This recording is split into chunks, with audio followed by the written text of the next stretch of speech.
नमस्कार विद्यार्थी मित्रांनो, स्वागत आहे तुमचं गणित शिकूया या यूट्यूब चॅनलमध्ये। विद्यार्थी मित्रांनो, आपण इयत्ता 10वी विज्ञान भाग 1 यामधील प्रकरण 2 मूलद्रव्यांचे आवर्ती वर्गीकरण यांचा अभ्यास करत आहोत। त्यामध्ये आज आपण मॉडर्न पिरियॉडिक लॉ म्हणजेच आधुनिक आवर्ती नियम याचा अभ्यास करणार आहोत। विद्यार्थी मित्रांनो, आपण या आधीच्या व्हिडिओमध्ये अभ्यास केलेला आहे की वेगवेगळ्या शास्त्रज्ञांनी कशा पद्धतीने मूलद्रव्यांचे वर्गीकरण केलेलं आहे। त्यामध्ये आपण डोबे-नायरची त्रिके, न्यूलँडच्या अष्टकांचा नियम, मेंडेलीवची आवर्त सारणी, तिचे गुण आणि दोष हे पण अभ्यासलेलं आहे। आता आजचे जे आधुनिक आवर्त नियम आहे ते अभ्यासण्यापूर्वी आपल्याला अणुअंक आणि अणुवस्तुमान हे काय आहे ते जाणून घ्यायचं आहे, कारण पुढे आता आपल्याला त्याचा उपयोग होणार आहे, त्याची आवश्यकता भासणार आहे। आता अणुअंक जो आहे तो काय आहे दाखवतात, तो कॅपिटल झेड या अक्षराने तो दर्शवण्यात येतो। मग अणुअंक बरोबर काय आहे, पी बरोबर ई। आता पी म्हणजे प्रोटॉन आणि ई म्हणजे इलेक्ट्रॉन। म्हणजे अणुअंक काय आहे तर प्रोटॉन आणि इलेक्ट्रॉनची जी संख्या आहे तो म्हणजे समान असते। प्रोटॉन आणि इलेक्ट्रॉनची संख्या ही काय असते, समान असते। तीच काय असते, या अणुअंकाची संख्या असते आणि म्हणजे तोच अणुअंक असतो। आता अणुवस्तुमान तो कॅपिटल ए या अक्षराने दाखवतात आणि ए बरोबर काय आहे, पी अधिक एन। म्हणजे पी म्हणजे प्रोटॉन आणि एन म्हणजे न्यूट्रॉन। म्हणजे प्रोटॉन आणि न्यूट्रॉनची जी बेरीज आहे ती म्हणजे आहे अणुवस्तुमान। आता यामध्ये बघा की आपण जी मेंडेलीवची आवर्त सारणी अभ्यासलेली आहे, तर त्यावेळेला जेव्हा मेंडेलीवने आवर्त सारणी तयार केली त्यावेळेला विज्ञान जगतामध्ये अणूच्या अंतरंगाविषयी माहिती नव्हती। म्हणजे किती इलेक्ट्रॉन असतात याबद्दल काहीही माहिती नव्हती। मग जेव्हा इलेक्ट्रॉनचा शोध लागला त्यावेळी त्या अणूमधील जी इलेक्ट्रॉनची संख्या आहे आणि अणुअंक आहे यांच्यातील संबंधांचा वेध काय आहे हे शास्त्रज्ञ घेऊ लागले। मग मेंडेलीवच्या आवर्त सारणीमध्ये अणुअंक जो होता हा काय होता, फक्त मूलद्रव्याचा क्रमदर्शकांक होता।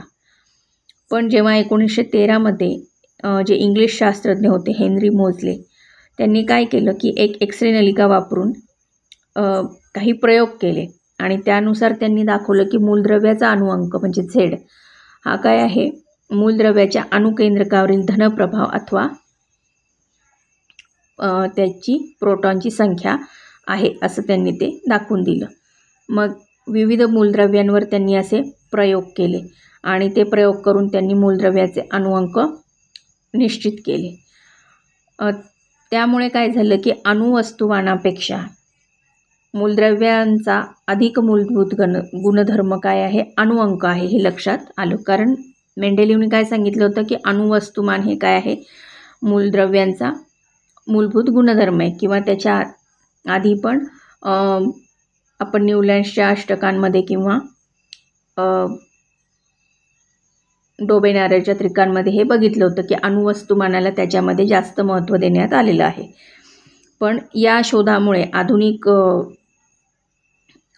आवर्ती नियमांचा जेव्हा शोध लागला, हेनरी मोजले या शास्त्रज्ञांनी तो लावला, त्यावेळेला अणुअंक हा मूलभूत गुणधर्म आहे अणुवस्तुमानापेक्षा हे लक्षात आलं। मग त्यामुळे मेंडेलीवच्या आवर्ती जो नियम होता त्याच्यामध्ये एक छोटासा बदल करण्यात आला। तो काय आहे की मेंडेलीवने असं सांगितलं होतं की मूलद्रव्यांचे गुणधर्म हे त्यांच्या अणुवस्तुमानांचे आवर्ती फल असतात। तर मग त्या अणुवस्तुमानाच्या ऐवजी, त्या शब्दाच्या ऐवजी तिथे अणुअंक हा शब्द वापरण्यात आला। मग तो नियम काय झाला की मूलद्रव्यांचे गुणधर्म हे त्यांच्या अणुअंकाचे आवर्ती फल असतात असा आधुनिक आवर्ती नियम मांडला गेला। तर आज आपण आधुनिक आवर्त नियम कशा पद्धतीने शास्त्रज्ञांनी तो मांडला, त्याच्यासाठी त्यांनी काय प्रयोग केले, त्यासाठी त्यांनी अणुअंक काय आहे तो कसा म्हणजे तो कोणावरती अवलंबून आहे, तो इलेक्ट्रॉनवरती अवलंबून आहे। तर हे सगळं आज आपण या व्हिडिओमध्ये अभ्यासलेला आहे आणि अणुअंक हा जो आहे तो झेड, कॅपिटल झेड या अक्षराने दाखवला जातो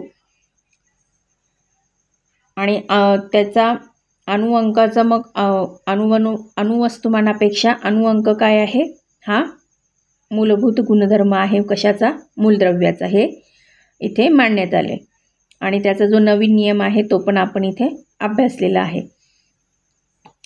तर अशा प्रकारे आपण आज आधुनिक आवर्ती नियम अभ्यासला. मग आता आजच्या व्हिडिओत आपण इथेच थांबूयात. भेटूयात पुन्हा पुढच्या व्हिडिओमध्ये. तोपर्यंत नमस्कार, धन्यवाद.